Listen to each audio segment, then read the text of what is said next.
सत्यमेव जयते स्वच्छमेव जयते स्वच्छमेव जयते स्वच्छमेव जयते स्वच्छमेव जयते स्वच्छमेव जयते जयते स्वच्छांध्र स्वच्छांध्र स्वच्छांध्र स्वच्छांध्र स्वच्छांध्र स्वच्छांध्र స్వచ్ఛమైన మనసుంటే స్వచ్ఛాంధ్ర స్వచ్ఛమైన మనసుంటే స్వచ్ఛాంధ్ర స్వచ్ఛాంధ్ర స్వచ్ఛాంధ్ర స్వచ్ఛాంధ్ర మనమంతా పూనుకుంటే స్వచ్ఛాంధ్ర నవ్యాంధ్ర కావాలి స్వచ్ఛాంధ్ర నవ్యాంధ్ర కావాలి స్వచ్ఛాంధ్ర ఇప్పుడే నిజమైన స్వర్ణాంధ్ర స్వచ్ఛాంధ్ర స్వచ్ఛాంధ్ర స్వచ్ఛాంధ్ర స్వచ్ఛమైన మనసుంటే స్వచ్ఛాంధ్ర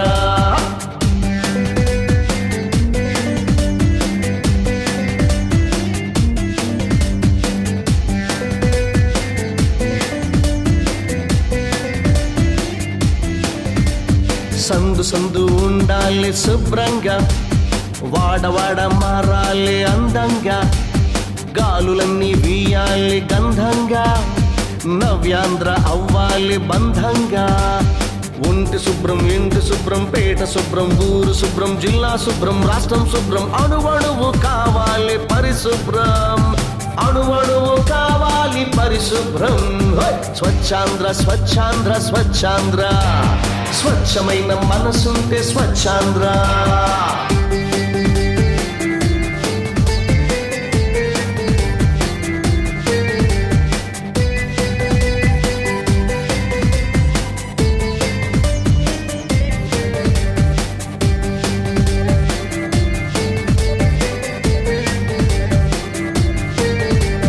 స్వచ్ఛతకి చిరునామా స్వచ్ఛాంధ్ర అందరికి స్ఫూర్తి మన స్వచ్ఛాంధ్ర ప్రజారోగ్య సాధన స్వచ్ఛాంధ్ర స్వచ్ఛతతో సేవయే స్వచ్ఛాంధ్ర పరిశుభ్రతుండాలి ఊరంతా ఆ ప్రతిన పూనాలి మనమంతా మన జన్మభూమి ఈ నవ్యాంధ్ర ఈ జన్మ రుణమే స్వచ్ఛాంధ్ర ఈ జన్మ రుణమే స్వచ్ఛాంధ్ర స్వచ్ఛాంధ్ర స్వచ్ఛాంధ్ర స్వచ్ఛాంధ్ర స్వచ్ఛాంధ్ర స్వచ్ఛాంధ్ర స్వచ్ఛాంధ్ర స్వచ్ఛమైన మనసుంటే స్వచ్ఛాంధ్ర స్వచ్ఛాంధ్ర స్వచ్ఛాంధ్ర స్వచ్ఛాంధ్ర మనమంతా పూనుకుంటే స్వచ్ఛాంధ్ర నవ్యాంధ్ర కావాలి స్వచ్ఛాంధ్ర నవ్యాంధ్ర కావాలి స్వచ్ఛాంధ్ర అప్పుడే నిజమైన స్వర్ణాంధ్ర స్వచ్ఛాంధ్ర స్వచ్ఛాంధ్ర స్వచ్ఛాంధ్ర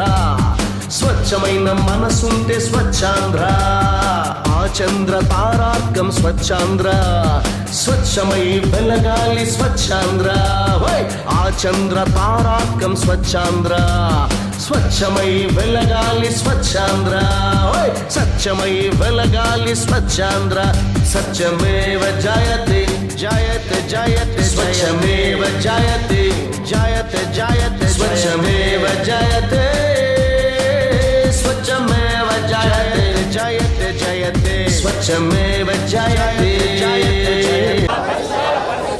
కొరకు ప్రతిరోజు కొంత సమయం కేటాయిస్తానని నా వంతు కృషిగా ఆంధ్రప్రదేశ్ సాధించే సంకల్పానికి కట్టుబడి ఉంటానని ఈరోజు పరిశుభ్రత గురించి నేను వేసిన ఈ రోజు నుండి నా తోటి వారికి కూడా స్వచ్ఛత కొరకు తడి చెత్త పొడి చెత్త నా వంతు కృషి చేస్తానని. ఈ యొక్క కార్యక్రమం ఏంటంటే దాని యొక్క ముఖ్య ఉద్దేశము తడి చెత్త పొడి చెత్త మనము ప్రతి ఒక్కరికి కూడా ప్రతి ఇంటికి కూడా 3 డస్ట్బిన్లు ఇవ్వడం జరిగింది. తడి చెత్తకు ఒకటి, పొడి చెత్తకు ఒకటి, హానికరమైన చెత్త. ఈ 3 చెత్తని కూడా మనం వేరు చేసి ఇంట్లోనే కనుక పొడి చెత్త తడిని వేరు చేసి మన ఇంటికి ఏదైతే ఆటోలు వస్తున్నాయో ఆటోలు కనుక మనం ఇచ్చినట్లయితే తడి చెత్తను మనము ఎరువుగా ఉపయోగించడానికి అవకాశం ఉంటుంది. అలాగే పొడి చెత్తని మనము ఒక కరెంటు తయారు చేయడానికి పవర్ను జనరేట్ చేయడానికి కూడా ఒక అవకాశం ఉంటుంది. కానీ ఈ విషయాన్ని ప్రతి ఒక్కరికి కూడా మనం తెలియజేస్తున్నాము గత 4 సంవత్సరాలుగా. ఇంకా ప్రజలు చాలా అవగాహన రావాలి. మన ఇంట్లో ఉండే చెత్తని మన ఇంటికి వచ్చిన ఆటోల్లో కాకుండా మనం బయట అక్కడెక్కడ మనం పాడేసినట్లయితే అది ప్రతి ఒక్కరు కూడా ఇబ్బందికరమైన పరిస్థితులు, అలాగే ఆరోగ్యానికి కూడా హానికరము.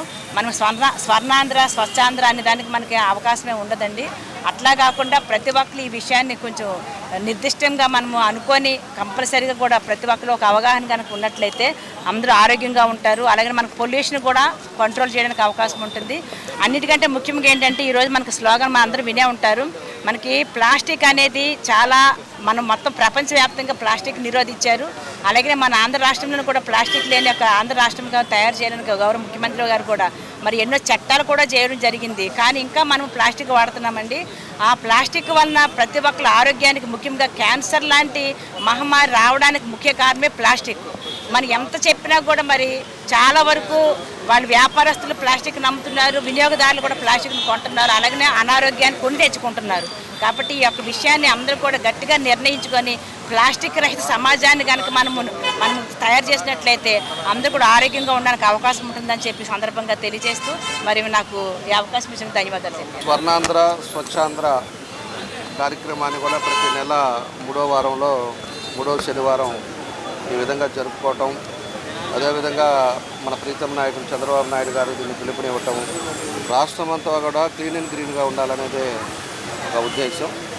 ఈరోజు అన్ని ప్రాంతాలలో కూడా ఈవెన్ విలేజెస్లో కూడా ఒక డంపింగ్ పెట్టడం, ఇప్పుడు కూడా ఎక్కడ కూడా ఇబ్బంది లేకుండా చెత్తని ఇమ్మీడియట్గా క్లీన్ చేసే విధంగా ఈరోజు ప్రజల శ్రేయస్సు కోసం ఈరోజు ఈ కార్యక్రమాలు కూడా ఏర్పాటు చేశారు.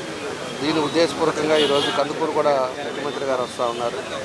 ఎందుకంటే రాష్ట్రం అంతా కూడా ఒకటి ఆలోచించుకోవడం, పిలుపునివ్వడానికి ఈరోజు ముఖ్యమంత్రి గారు కూడా కందుకూరు రావటం జరుగుతూ ఉంది. ఈరోజు స్వచ్ఛాంధ్ర దాని మీద మనం ఇదివరకు కూడా ఎన్నో కార్యక్రమాలు చేశాం. ఇదివరకు చేసినప్పుడు కూడా మన ఒంగోలుకి అవార్డు కూడా తీసుకున్నాం. రాష్ట్రంలో ఫోర్త్ ప్లేస్ వచ్చింది. అదేవిధంగా సెంట్రల్కి వచ్చే లోపలికి ఇండియా లెవెల్లో 61, 66 ఆ రోజు ర్యాంకు కూడా మనం ఆ రోజు తీసుకోవడం జరిగింది. ఎందుకంటే ఆ విధమైన పద్ధతుల్లో మనం ఆ రోజుల్లో పనిచేసాం. అదే రీతిలో ఈరోజు ప్రతి డివిజన్స్ కూడా ఏదైతే ఉన్నాయో అవన్నీ కూడా క్లీన్ అండ్ గ్రీన్గా ఉండాలనే ఉద్దేశంతో మొత్తం కూడా మా ఎవరైతే కార్పొరేషన్ మన కమిషనర్ గారు కానీ వాళ్ళ సిబ్బంది కానీ వీళ్ళందరం కూడా ప్రతిరోజు కూడా ఇంటింటికి పోయి చెత్త తీసుకోవటం, తీసుకెళ్ళింది కూడా ఎక్కడంటే అక్కడ రోడ్ల మీద వేయకుండా దాన్ని డంపింగ్ యార్డ్కి పంపించడం, ఎక్కడా కూడా తీసుకొచ్చి వేస్టేజ్గా రోడ్ల పక్కన వేయకుండా దాన్ని కూడా ప్రికాషన్స్ తీసుకోవటం, ఇలాంటివన్నీ కూడా కార్యక్రమాలు కూడా చేపడతా ఉన్నాం.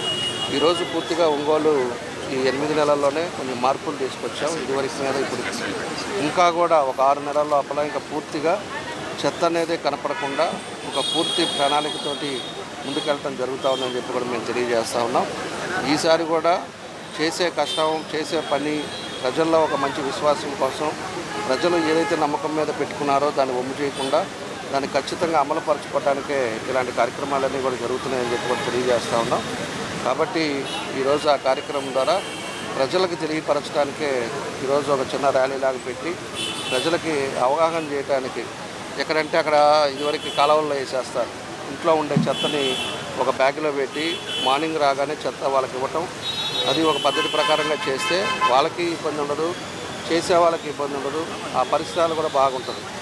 కానీ కాలువల్లో వేసి పనులు లేకుండా ఆడవాళ్ళను కూడా ఇంట్లో ఉండే వాళ్ళకు కూడా ఒక అవగాహన తీసుకురావాలనేదే మా ఉద్దేశం. కాబట్టే ఈరోజు రాష్ట్ర ప్రభుత్వం కూడా ఈ పిలుపుతోటి ఒంగోలులో కూడా ఇలాంటి కార్యక్రమాలన్నీ కూడా చేపడుతున్నాం. అందరూ కూడా అవగాహన చేసుకొని పూర్తిగా దీన్ని పాటించాలని చెప్పేసి కూడా మీ ద్వారా ప్రజలను కూడా కోరుకుంటా ఉన్నాం. స్వచ్ఛాంధ్రప్రదేశ్ అనేటువంటి కాన్సెప్ట్ తీసుకొని గౌరవ ముఖ్యమంత్రి చంద్రబాబు నాయుడు గారు ఈ రాష్ట్రాన్ని స్వర్ణాంధ్రప్రదేశ్తో పాటు స్వచ్ఛాంధ్రగా నిర్మాణం చేసుకోవాలి, పొల్యూషన్ లేకుండా చేసుకోవాలి, పరిసరాలు పరిశుభ్రంగా ఉండాలి. ఎందుకంటే మానవాళికి ఈరోజు వస్తున్నటువంటి అనేక రకాలైనటువంటి వ్యాధులు ఇవన్నీ కూడా పరిశుభ్రత లేని కారణంగా, కాబట్టి పరిశుభ్రంగా ఉంచుకోవడానికి ఈ స్వచ్ఛాంధ్ర కార్యక్రమం తీసుకున్నాడు. ఈ ప్లాస్టిక్ది వాడొద్దనే కంటే కూడా ఈ ప్లాస్టిక్ రంగం ఏదైతే ఉందో దాన్ని ఆపేసి ఇప్పటి వరకు ఆ రంగంలో ఉన్నటువంటి ఇన్వెస్టర్స్గా ఉన్న వాళ్ళని వేరే రంగానికి తరలించే విధంగా ప్రభుత్వం కృషి చేయాలి. ఒక పక్క ప్రొడక్షన్ అవుతూ ప్లాస్టిక్ సంచులు తయారవుతూ ప్లాస్టిక్ వాడొద్దనేటువంటిది అది అమల్లోకి జరగదు. కాబట్టి ప్రభుత్వం కూడా ముందు చూపుతోటి ఆ ప్లాస్టిక్ రంగం ఎవరైతే ఈ ఉత్పత్తులు చేస్తున్నారో వాళ్ళని నివారించి వారిని ఇంకొక రంగం వైపు మళ్లించే విధంగా కృషి చేయాలి. గతంలో కూడా నేను జిల్లా ప్రజా పరిషత్ చైర్మన్గా ఉన్నప్పుడు కూడా ఇదే కార్యక్రమాన్ని కూడా తీసుకోవడం జరిగింది. పరిశుభ్ర పచ్చని ప్రకాశం అని ప్రతి గ్రామంలో మండలానికి 2 టాయిలెట్స్ తీసుకొని 2 గ్రామాలని 100% చేయాలని ఒక సత్సంకల్పం చేసాం. కొంత కృషి జరిగింది. ఆ రోజు బాబు గారు కూడా 2014-19 మధ్య ఈ 100% టాయిలెట్ కావాలని కృషి చేయడం జరిగింది. తర్వాత వచ్చినట్టు ప్రభుత్వం ఆ దిశగా ప్రయాణం చేయలేదు. మనం అందరం కూడా ఇది ఏ ప్రభుత్వం ఏ పార్టీ అని కాకుండా ఒక కార్యక్రమం తీసుకున్నప్పుడు తర్వాత వచ్చేవాళ్ళు ఎవరైనా కానీ తనకు ముందున్న వాళ్ళు కానీ రాష్ట్ర కార్యక్రమంగా తీసుకుని ప్రజలకు మేలు చేసే విధంగా కృషి చేయాలి. అది చంద్రబాబు నాయుడు గారికి వారికి ఉన్న విజన్తో ఈరోజు ఈ స్వచ్ఛాంధ్రప్రదేశ్ అనేటువంటి నిర్మాణం కోసం కృషి చేస్తున్నారు. మనం అందరం కూడా పత్రికా మిత్రులు కూడా దీన్ని విస్తృతంగా ప్రచారం చేయాల్సిన అవసరం ఉంది. మరి నాయకులుగా కానీ ప్రజాసేవకులు కానీ వాలంటీర్స్గా ఉండేవాళ్ళు కార్యకర్తలు అందరూ కూడా ఎక్కడికక్కడ ఒకవేళ ఏదైనా కనపడితే దాన్ని తీసేయడానికి మనకి కొంత యుగో ఎక్కువ ఇండియన్స్కి. నేను మొన్న కతార్ పోయినప్పుడు చూశాను, నువ్వు పార్కులో కూడా అంత పీస్ ఆఫ్ పేపర్ కనపడదు. సరే మన శాసనసభ్యులు ఎట్లా దామచర్ల జనార్దన్ రావు గారు చక్కగా కృషి చేశారు. గత 2014-19 మధ్య మరలా 24 నుంచి ఇప్పుడు వారి యొక్క ఎమ్మెల్యేగా ఉన్నారు. తప్పనిసరిగా గతంలో ఏదైతే వారి టైంలో ఒంగోలు పట్టణం కొంచెం అభివృద్ధి జరిగిందో ఆ అభివృద్ధిని తిరిగి కొనసాగించడం కూడా జరుగుతుంది మన జనార్దన్ రావు గారి పీరియడ్లో. కాబట్టి అందరం కూడా ఒకరేదో నాయకులు చేస్తారు, ప్రభుత్వం చేస్తారు, ప్రతి కార్యకర్త ప్రతి ఒక్క ప్రజలు కూడా ఈ స్వచ్ఛాంధ్ర కార్యక్రమ నిర్మాణం కోసం కృషి చేయాలని, కృషి చేయడానికి మనం అందరం కూడా పాలు పంచుకోవాలని కోరుకుంటూ మేము సెలవు తీసుకుంటున్నాం. స్వర్ణాంధ్ర స్వచ్ఛాంధ్ర కార్యక్రమానికి ముఖ్య అతిథులుగా విచ్చేసిన మన గౌరవ ఒంగోలు శాసనసభ్యులు శ్రీ దామచర్ల జనార్దన్ రావు గారికి, అలాగే టూరిజం చైర్పర్సన్ గారు నూకసాని బాలాజీ గారు, గౌరవ మేయర్ గారు, వాళ్ళందరూ కూడా ఈ కార్యక్రమంలో పాల్గొన్నారు. మరి మనకు ఇటీవల కాలంలో మన గౌరవ శాసనసభ్యులు వార్డుకో వారం అనే కార్యక్రమాన్ని ప్రారంభించారు. ఈ వార్డుకో వారం కార్యక్రమం యొక్క ముఖ్య ఉద్దేశం కూడా స్వచ్ఛ ఒంగోలు. ఈ స్వచ్ఛ ఒంగోలులో కార్యక్రమంలో భాగంగా ప్రతి డివిజన్లో కూడా వార్డుకో వారం పెట్టి 1 వీక్ అక్కడే పరిశుభ్రమైన కార్యక్రమాలు, వాటర్ ట్యాప్ ఏమైనా లీకేజీలు ఉన్నా, ఎలక్ట్రికల్ ప్రాబ్లమ్స్ ఉన్నా రెక్టిఫై చేసుకుంటూ ప్రజల్లో సాటిస్ఫాక్షన్ పెంచాలనే ఉద్దేశంతో మన ఎమ్మెల్యే గారు ప్రారంభించిన వార్డుకో వారం చాలా విజయవంతంగా సాగుతుంది. ప్రజలందరికీ మా రిక్వెస్ట్ ఏమిటంటే కాలువల్లో కానీ రోడ్లపైన ఎక్కడ పడితే అక్కడ చెత్త వేయకుండా మీరు మున్సిపాలిటీకి సహకరిస్తే మేము ఈ నగరాన్ని సుందర నగరంగా, పరిశుభ్ర నగరంగా తీర్చిద్దామని చెప్పేసి మీడియా ద్వారా తెలియజేస్తున్నాను. ఇంకా చాలా ముఖ్యమైన అంశం ఏంటంటే ప్లాస్టిక్ అనేటువంటిది వాడొద్దు. హోటళ్ళ వాళ్ళకి తర్వాత ప్రజలకు కూడా క్యారీ బ్యాగ్లు వాడొద్దండి. హోటల్ వాళ్ళు ప్యాకేజీలలో ప్యాకింగ్ చేసేటప్పుడు ప్లాస్టిక్లో ప్యాకింగ్ చేస్తే క్యాన్సర్లు వస్తాయి కాబట్టి ప్లాస్టిక్ వాడొద్దని చెప్పేసి మీడియా ద్వారా రిక్వెస్ట్ చేస్తున్నాను. Thank you.